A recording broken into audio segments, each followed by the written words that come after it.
Rocket যখন take off করে তখন তার নিচে লাখ লাখ লিটার পানি ঢালা হয়, কিন্তু এই পানি রকেটকে ঠান্ডা করার জন্য দেওয়া হয় না এবং ফায়ার নিবানোর জন্য দেওয়া হয় না। তাহলে কি জন্য দেওয়া হয়? আসলে রকেট যখন টেক অফ করে তখন রকেট এত পরিমাণ সাউন্ড প্রডিউস করে যেটার মাধ্যমে আশেপাশে সব জিনিস একদম তছনছ হয়ে যায়। আসলে পানি এক সুরক্ষা দেওয়ালের মতো কাজ করে, যেটা রকেটের আওয়াজকে বাইরে বের হতে দেয় না। এর ফলে রকেটের কোনো ক্ষতি হয় না এবং রকেট স্মুথলি টেক অফ করতে পারে।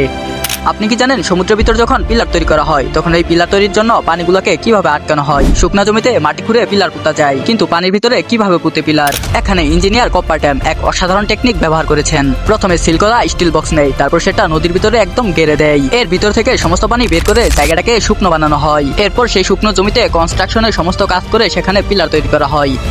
এত বড় টারবাইন কেন এত আস্তে ঘুরানো হয়? এটাকে যদি জোরে ঘুরানো হতো তাহলে তো আরো বেশি বিদ্যুৎ উৎপন্ন হতো। আসলে এত বড় বড় টারবাইন ঘন্টায় 10 থেকে 15 কিলোমিটার পার আওয়ার বেগে শুধু ঘুরে। এর উচ্চতা 300 থেকে 400 ফিট পর্যন্ত হয়ে থাকে।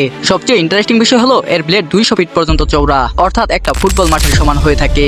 আর যদি এত বড় বড় ব্লেডকে অনেক স্পিডে ঘুরানো হয় তাহলে বাতাসের খুব বাজে একটা প্রভাব পড়বে এই ব্লেডের উপর। আর এই কারণেই এটাকে এত আস্তে আস্তে ঘুরানো হয়, যার ফলে সেফটি বজায় থাকে। আর সবচেয়ে ইন্টারেস্টিং বিষয় হলো এই ব্লেড যত আস্তেই ঘুরুক না কেন এটা অনেক বেশি বিদ্যুৎ উৎপন্ন করতে পারে।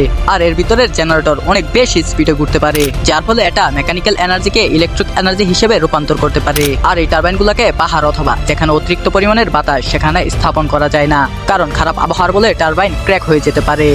মরুভূমিতে ভ্রমণ করার আগে উটকে জোর করে অনেক বেশি পরিমাণের লবণ খাইয়ে দেওয়া হয়। আসলে উট যখন লবণ খায় এর ফলে উটের অতিরিক্ত মাত্রায় তৃষ্ণা লাগে, এর ফলে বেশি মাত্রায় পানি পান করে, যার জন্য উট ভ্রমণ করার জন্য একদম পারফেক্ট হয়ে যায়। লবণ উটদের শরীর ব্যালেন্স করতে সাহায্য করে, তাই উটদের জোর করে লবণ খাওয়ানো হয়।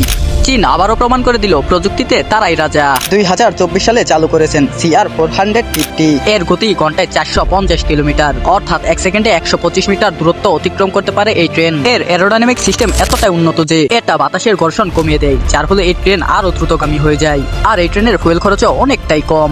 এই ট্রেনের ভেতরে আছে 550টি সিট। এটাকে দেখে মনে হচ্ছে এটা সাধারণ পেন্সিল, কিন্তু না, এটা এক অসাধারণ আবিষ্কার। এটা না ভেঙে না থেমে একটানা 16 কিলোমিটার পর্যন্ত লেখা যায়।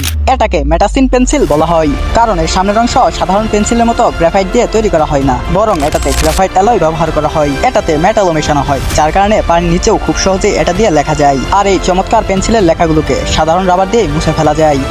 আপনি কি জানেন হরিণ তার নিজের শিং নিজে ইচ্ছা করে ভেঙে ফেলে? কিন্তু কেন? দেখুন, হরিণের শিং প্রতিনিয়তই বড় হতে থাকে, আর বড় হতে হতে এতটাই বড় হয়ে যায় যেগুলোর অনেক পার বা ওজন হয়ে যায়। আর এত ওজন একটা হরিণের পক্ষে নিয়ে চলাফেরা করা অসুবিধা হয়ে পড়ে। এর কারণে তাদের শিং এইভাবে নাড়াচাড়া করতে থাকে যাতে করে তাদের শিং তাদের গা থেকে পড়ে যায়। আর হরিণ অন্তত বছরে একবার এমনটা করে থাকে। আমার দেখা এটা হলো বেস্ট জুতা, যেটা দিয়ে টিনের চালে খুব সহজেই কাজ করা যায়। আর এই জুতাটা সম্পূর্ণ ম্যাগনেটিক। আর এরকম টিনের বাঁকা সার্ফেসে কাজ করার জন্য এরকম ম্যাগনেটিক জুতা ব্যবহার করা হয়, কারণ এগুলা দিয়ে টিনের চালে কাজ করতে গ্রিপ খুব ভালো পাওয়া যায়। আর যদি এগুলা ছাড়া কেউ কাজ করতে যায় তাহলে তার এই অবস্থা হবে।